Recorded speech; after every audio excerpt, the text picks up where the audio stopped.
Well, it's time for my walking. Whew. I am using my rolling walker that I call it an off-road rolling walker here. The same one that my sister was using. I use this because one, I'm still using it around the house a little bit, especially when I'm getting really tired for safety. And now I've started walking around a little bit without it around the house, and it works.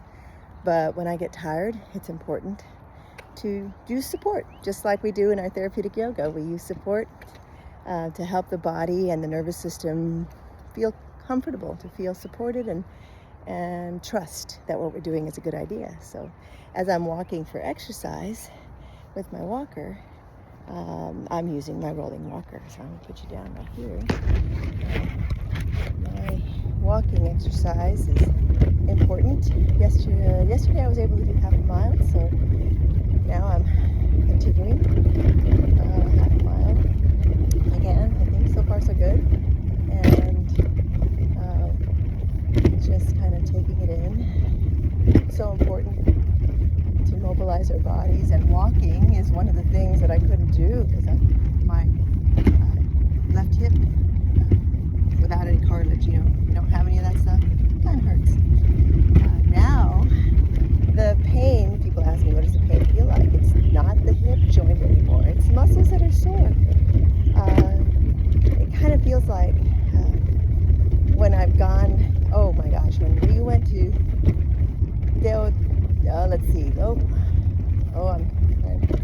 Teotihuacan? Yeah, to the pyramids in Mexico. That was so amazing. We went up the pyramids, and these days you can't do that anymore. But boy, it was so neat. It has legs that are tired when you go up stairs like that, steps, big tall steps. That's kind of what the fatigue feels like. It's interesting.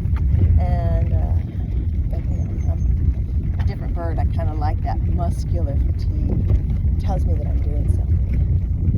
I've been watching my heart rate and monitoring, making sure that my heart rate is good as I'm walking. It's about 105, which is running in a little above the 60, between 60 and 70% of my max heart rate, which is important.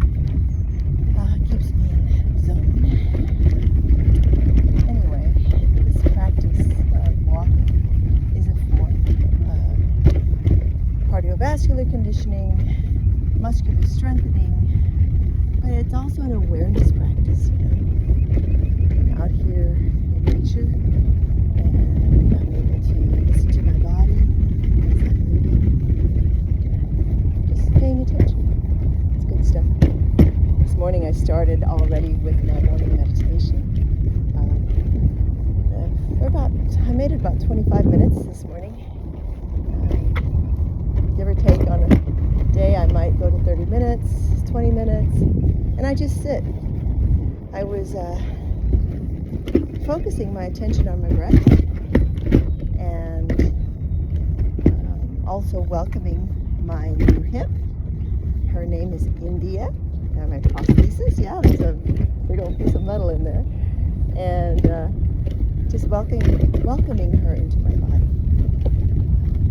And receiving her and saying, come on, we have work to do, and I'm going to take care of you if you will take care of me. So meditation has been something that, gosh, I've needed for so long. And about 21 years ago, I started on a path to what I would call more formal meditation. I didn't realize that I was already working on it, just in the practice of listening to my breath and my body in my therapeutic yoga practices that I was developing. But when I met Beryl Bender, we actually started the process of understanding why we should meditate and what that's about, and how to settle and how to calm the nervous system with focused awareness. Vipassana meditation is what she refers to, or mindfulness meditation. Now I'm able to participate in it. It's not fancy. It works. It's basic, simple. It really helps. I'm very grateful to my teacher, Beryl, for bringing me on and leading me on this path. She's an amazing thing to do. Yeah, so, you know, I'm all about the science, and so in the meditation and the way that we use practices of awareness in our therapeutic yoga, it's about down-regulating the nervous system and getting your nervous system to trust, to settle. That's a really good practice because sometimes we're overwhelmed. Sometimes, lots of the times in our life. And the first thing about moving towards a balanced living is just recognizing awareness. Ooh, I'm overwhelmed today. Ooh, I'm tired. Ooh, I'm angry. Ooh. And then from there, just, you know, work with what is. I'm going to continue my walk. I look forward to checking in later.